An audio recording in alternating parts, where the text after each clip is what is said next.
Thomas Hill. I'm a visiting fellow at the Brookings Institution. Under previous Secretaries of State, there have been efforts to look within the State Department to identify areas of reform and improvement. Secretary Clinton launched what became known as the Quadrennial Development Diplomacy Review, or QDDR. That was supposed to be a deep dive within the department to identify the systemic problems. Unfortunately, what it ended up being was high on rhetoric and low on implementation.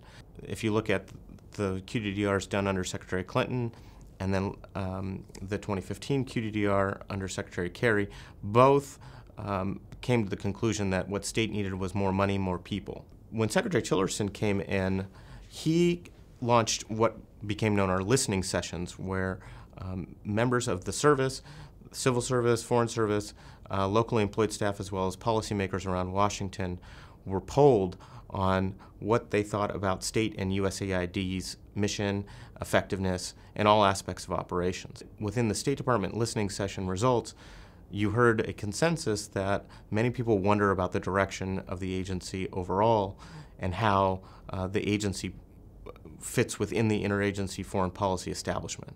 A preview of Secretary Tillerson's reorganization plan was released in September, and that plan actually did not address many of the critical elements that were identified from the listening session. Instead, it focused on many of the same reforms that we've heard before out of the two previous QDDR efforts. It's probably true that Secretary Tillerson had wanted to do something more grandiose, but the rumors of what he and his staff were planning when leaked caused such a backlash within the foreign policy establishment that I think Secretary Tillerson probably decided that it was best to go through a path of least resistance. The State Department has clearly lost its leadership role within the foreign policy establishment, most notably to the Department of Defense, which has moved into many of the areas that traditionally would have been handled by state. Secretary Tillerson in particular has seen his office reduced significantly in terms of foreign policy decision-making. The Middle East peace process has largely been taken out of his hands, North Korea somewhat taken out of his hands. And it appears that Secretary Tillerson's main emphasis now is less on policy and more on reorganization of the department.